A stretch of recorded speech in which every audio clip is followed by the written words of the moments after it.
What is going on, everybody? This is David Tress from theloveofplay.com, and I am here doing a spotlight for Nidhogg. And for the uninitiated, Nidhogg is a 2D competitive fencing game. And we're going to see a little bit of it right here. But yeah, so this is a game that's really supposed to be played as a two-player local multiplayer game, and it is not sort of a game about individual bouts as much as it is about sort of finding ways to bypass your opponent and running to the end of the stage. As you can see, this person is running to the right, the other player is attempting to run to the left. So let's get right into it, because I think that is the best way to sort of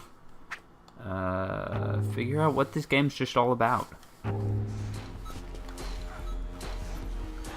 So I am the yellow guy, and my opponent is the orange. I'm going to try my best to defeat him. Sort of a quick, just to give you guys an idea of what your ability set is. You can raise your sword between 3 different levels, and if you attack on the same level that your opponent has your sword at, it's deflected automatically. And you can also use disarms by raising your foil and sort of knocking your opponent's foil out of their hand. Or you can just strike by using the strike button. And one of the interesting things about this game is that you are deadly just standing idle. If your opponent runs straight at you, they are going to get pierced on your foil. Uh-oh, I was just disarmed there. And then killed. And so yeah, like I was saying earlier, the goal of the game is to run to the end of the stage. We're at a bit of a stalemate right now. And you respawn infinitely, but you're always going to have a little bit of... you're going to be out of the game for a moment. And your opponent's going to have a chance to sort of, catch up and, make their way past you to the end of their stage.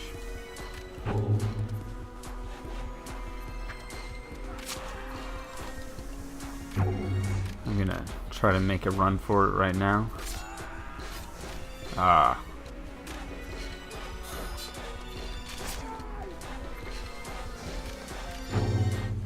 So yeah, I am playing against the AI in the game right now. But really it should be played against another person.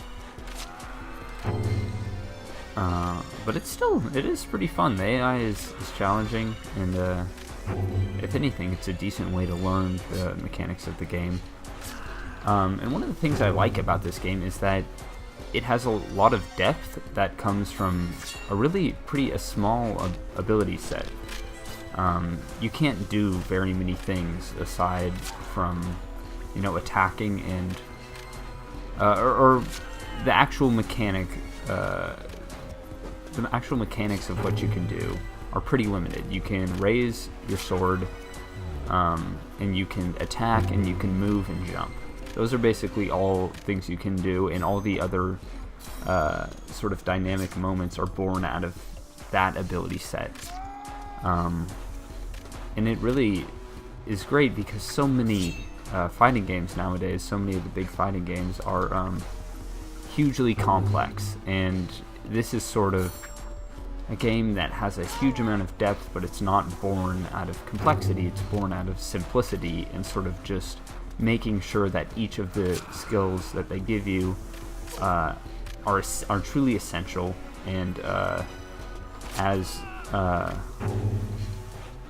they have as sort of a diverse range of usage as possible. They all have, everything that you can do.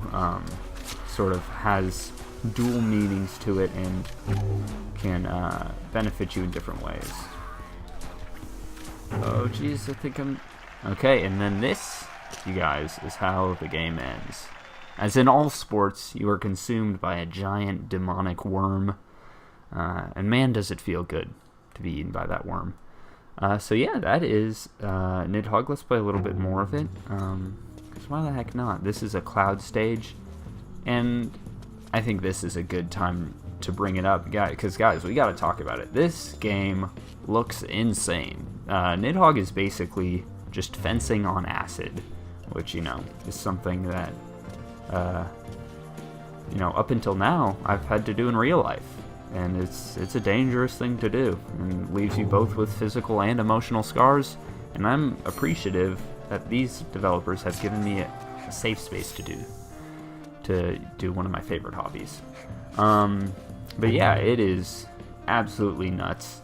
This game, it is just completely ridiculous. Everything from its minimalist graphics, but still it maintains to be like hyper violent, to its sort of cheery music that creates this dissonance with this kind of weird, unnerving visual aesthetic that the game has.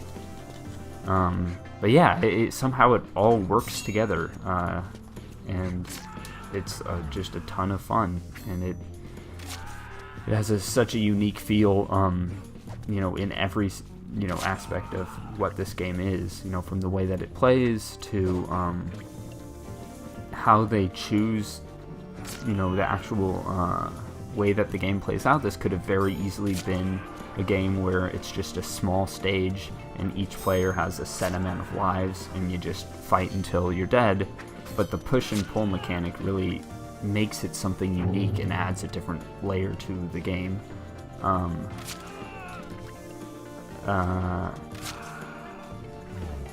Backstab. Oh boy. Oh jeez, I think I just dropped my...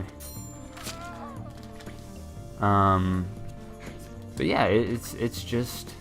It is like aggressively unique, and it really just works so well. It's really a special game.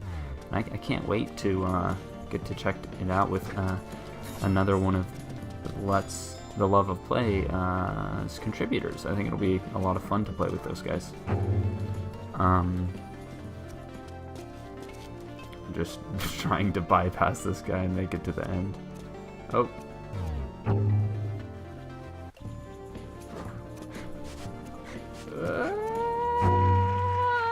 Okay, there it is. These guys do a standing ovation, and then I become a delicious treat for a terrifying worm. Okay, so that is Nidhogg. Actually, here, I should probably check out if there is online multiplayer. Not really sure. There is a tournament mode, so you can sort of pass controllers around and, you know, figure out who is the best out of a huge group of people. Oh, okay, so it does have an online versus. Let's jump into that really quick. If this doesn't take too long, we can stick with it. Because I'm curious, because it is a pretty quick game, and games as twitchy as this sometimes struggle with, you know, latency issues, and sort of you can't really. It's difficult to compensate for lag when you have when you need such a responsive system on both ends. Okay, so I just spent the last 5 or so minutes trying to secure an online match and was unable to do so. So I just cut that out because that is not entertaining to watch. But I think that's not a huge thing. You can play on your own and sort of get ready until you have friends over to play the game. And I guess they offer the multiplayer, so maybe the community will pick up some there, or maybe I'm just having issues connecting to a game. But yeah, this is Nidhogg. I wrote a piece about the revival of local multiplayer, and I will link to that in the description, because I sort of talk about why these types of games are special, and why they disappeared for such a long time. But yeah, okay. As always, it was a pleasure to spend some time with you guys, and I will see you next time. Bye.